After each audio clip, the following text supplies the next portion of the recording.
안녕하세요. 홍프로 스포츠입니다. 적중하신 가족방분들 모두 축하드립니다. 홍프로 가족방에서 모든 경기, 언어버 및 핸디캡, 최종 조합 공유해드리고 있습니다. 적중률 높은 홍프로 가족방은 고정 댓글에 있는 링크로 문의해 주시기 바랍니다. 7월 1일 해외 축구 4경기 분석 시작하겠습니다. 첫 번째로 잉글랜드 대 슬로바키아 경기 알아보겠습니다. 먼저 잉글랜드는 오픈 플레이에서의 공격이 매우 실망스러운 실정이다. 일단 동선 정리가 제대로 되지 않으면서 화력한 스쿼드도 빛 좋은 개살구가 되는 모양새다. 특히 슬로바키아는 벨기에를 상대로도 압박으로 빌드업에서의 정확성을 낮춘 경험이 있는 전력이기도 하다. 결국 전술적으로 뚜렷한 변화점을 보여주지 못한다면 잉글랜드가 슬로바키아 상대로도 답답한 형국을 노출할 가능성이 높아 보인다. 이어서 슬로바키아는 기본적으로 로보트카가 빌드업에 축이 된다. 물론 강력한 피지컬적인 압박에 로보트카가 어느 정도 파괴력이 줄어들 가능성이 없지는 않다. 그렇지만 잉글랜드가 전방으로 공격하는 시점에서 중원 공간이 쉽게 벌어지는 등 미드필더들이 활동할 공간이 꽤 넓을 수 있다. 이 상황이라면 슬로바키아도 한 방으로 득점을 쥐어짜내는 형국은 기대를 해볼 수도 있다. 잉글랜드의 공격 전개나 동선이 여전히 혼란스러운 상황으로 볼 수 있을 것이다. 슬로바키아도 압박으로 이미 상위 전력 벨기에를 잘 묶은 경험도 있는 상태기도 하다. 잉글랜드가 넓은 공간 노출을 확실히 커버하지 못하는 경우에는 잉글랜드도 꽤 수비에서의 불안감을 보일 가능성이 높아 보인다. 무승부를 추천합니다. 두 번째로 스페인 대 조지아 경기 알아보겠습니다. 먼저 스페인은 가장 강력한 모습을 보이면서 조별리그를 1위로 통과했다.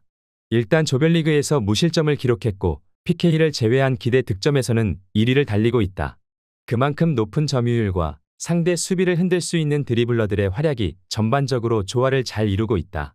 다만 스페인도 현재 무실점이지만 기대 실점은 3골이 넘는다. 경기당 1골씩은 실점을 해도 이상하지는 않았다는 것인데 의외로 조지아가 스페인을 상대로 발악 정도는 한 경험도 있었다.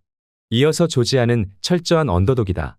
특히 7골이 넘어가는 기대 실점은 1위다. 마마르다 슈빌리의 원맨쇼로 겨우 버틴 것이 16강 진출의 요인이라고 봐도 좋았을 정도다. 다만 조지아가 생각보다 스페인을 상대로는 공격력에서 무위로 그친 적은 많지 않았다. 미켈 타제도 PK 2개 포함 3골로 꽤 고무적인 활약을 했다. 조지아가 스페인을 유로 예선에서 만난 적이 있었는데 당시에도 무득점은 없었다. 스페인이 보여주는 현재 경기력에는 틈이 잘 보이지 않고 있다. 다만 기대를 해볼 수 있는 점은 조지아가 생각보다는 박스 타격이 괜찮다는 점과 스페인을 만나서도 무득점으로 묶여버린 경우는 많지 않았다는 점이다. 그래도 전력의 차이는 무시할 수 없는 게 사실이다. 스페인 승리를 추천합니다. 영상은 잘 보고 계신가요?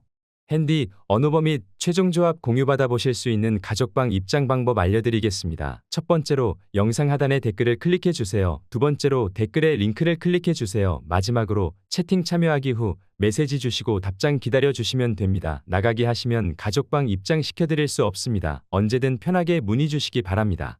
세 번째로 멕시코 대 에콰도르 경기 알아보겠습니다. 먼저 멕시코는 비기면 탈락이다.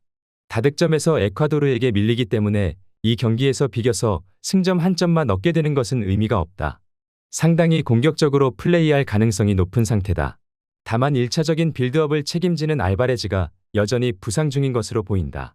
그나마 멕시코가 측면을 공략하는 상황에서 베네수엘라 상대로도 좋은 역량을 보여주기는 했지만 정작 주포인 히메네즈가 부진하고 있는 실정이다. 특히 에콰도르의 잠그기 역량이 만만하지 않다는 점 또한 불안 요소기도 하다. 이어서 에콰도르는 자메이카 상대로 다득점에 성공했다. 따라서 이 경기에서 비기기만 해도 토너먼트 진출이 가능하다. 물론 멕시코가 라인을 올리고 돌파를 하려는 상황에서 에콰도르가 한 방의 역습을 기대할 여지는 있겠지만 무리하지는 않을 것으로 보고 있다.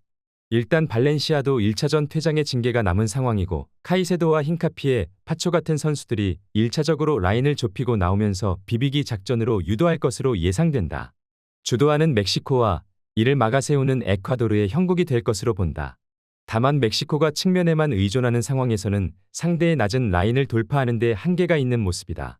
에콰도르가 오히려 역습 상황을 맞이해서 한 방을 날리는 식으로 이득을 챙길 수도 있을 텐데 무리를 크게 하지는 않을 것으로 보인다. 무승부를 추천합니다. 네 번째로 자메이카 대 베네수엘라 경기 알아보겠습니다. 먼저 자메이카는 이미 탈락이 확정이 되었다. 일단 자메이카도 유종의 미를 거두는 것 말고는 별다른 의욕이 없는 상황이다.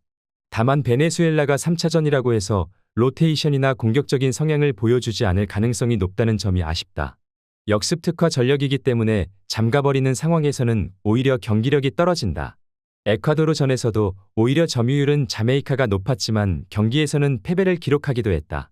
이어서 베네수엘라는 승점이 필요하다. 2승으로 토너먼트 진출은 확정이지만 이 경기에서 지면서 조 2위로 떨어지기라도 한다면 토너먼트 첫 라운드부터 아르헨티나를 만나게 된다. 결국 베네수엘라도 일단 주전들의 비중을 높일 것이고 수비적으로 가면서 한 점을 따겠다는 식으로 나올 것으로 보인다. 베네수엘라는 무승부만 해도 1위가 확정이 되는 상황이기도 하다. 베네수엘라가 3차전에서도 여유를 부릴 단계는 아니라고 보고 있다. 따라서 주전들의 비중도 높을 것으로 보인다. 물론 한 점만 따면 아르헨티나를 피하게 되는 상황이기도 하고 동기부여 자체가 다른 매치업이기에 그 차이가 승부를 가를 수 있을 것이다.